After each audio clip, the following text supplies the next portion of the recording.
Frieren Beyond Journeys End is the greatest anime of all time, literally. But I know what you're thinking. It's not gonna last. It's been proven time and time again that when a new anime airs and becomes first, it just drops, just like Oshinoku did. It sits at 49th now. But mark my words, Frieren's gonna be different. It didn't start out in first like a lot of these other animes did, but as more and more people started to watch it, its ratings slowly rose and it became #1 through time. But I wasn't convinced like a lot of you that the Full Metal Bob was gonna let this be. But we're at the end of the season and a month later and it's still #1 and rising. But why? Besides its hilarious dub.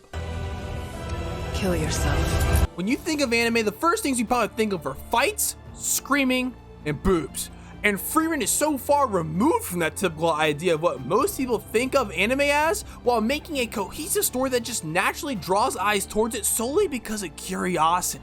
But it needs to retain those eyes, and its slow and relaxed pacing just doesn't do that, so they made each episode a powerful, emotional experience that when they're all connected creates a journey where we watch lives unfold. Frieren at the beginning of this series is very icy cold and stoic and never paid attention to anyone else, but only once it was too late did she realize she fucked up, which starts her down this path of self-discovery, learning how to appreciate what's in front of her that she couldn't walk by herself. So friends of the past and present help her do it because despite how Frieren sees their insignificant amount of time spent together in her eyes, these people cherish it. Most importantly, these people were Hamal, her traveling companion, and the hero, who Frieren obviously became very fond of, just not realizing it since his death is the catalyst of this all, and Flame, the woman who rescued and trained Frieren, who knew her outlook on life would hurt her one day, so she leaves all the answers for her problems for her to find in the future, which then sets them onto the journey that this entire anime revolves around, that is retracing the hero's party's footsteps with her new party. As she goes on this journey, each destination or subquest triggers memories for Frieren that can only compare to Ratatouille.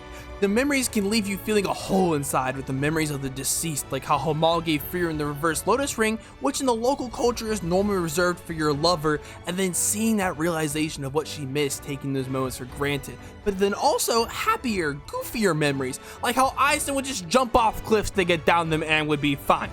But then putting them together just creates this beautiful blend of realism that feels as if it's someone's actual memories, which are used to better navigate her new relationships, whether it's trying to be more conscious of what others may want or feel, like how she tells Eisen they have to find her master's hideout fast because Fern wants to go out and explore the world, helping Start gain his confidence by telling him stories of his master, or giving Sign that push he needs to achieve his dreams, just like Hamal did for her back in the past. Therefore, creating a whole new set of memories with new people and then cherishing them in the moment, practically giving her a second chance to appreciate the adventure she had with the hero's party the first time. Like, god dang, is that heavy. You'd probably need a therapist if that's all this show was. Luckily, we have Stark to lighten the mood.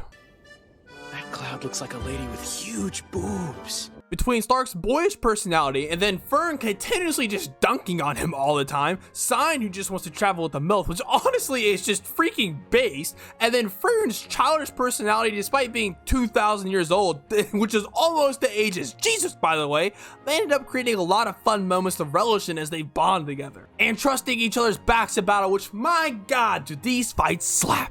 There are fights in this series that are better than JJK fights, and this anime is about self-discovery and dealing with regret. It has no right to go that hard, and it's not even just the fights. Every aspect of this anime is animated to the utmost perfection, from big axe melee fights to ballroom dances. And the music for each of these scenarios and every other one, it matches so well, just drowning you in the atmosphere of this world, which keeps seemingly moving when our cast isn't even around, which is shown by the aged people Frieren met in the past and the oxidized copper statues for a couple of examples. And this is the essence of genius world building, is when a world keeps revolving when we aren't around to see it. No matter what Studio Madhouse did, whether it was animating them walking, composing music for a battle, or adapting the material, they did it to the best of their abilities, and it shows. But these reasons aren't even what made this series the greatest of all time. That's just the amazing story and character writing of the source material. But every ounce of detail that Madhouse added just compounded on, making that final delectable dish of ratatouille, which, saying the god's own words, is food for the soul. And I think that's pretty accurate. But if you still disagree because of some dumb reason, like it's only the first season or something like that, newsflash, my anime list goes by seasons and not the entire series. That's why Attack on Titan's like 5 of the top 15 spots. But I regress. I hope you enjoyed. Make sure you like, subscribe if you did, and let me know what you thought about Frieren down below in the comments, and I'll see you guys in the next one.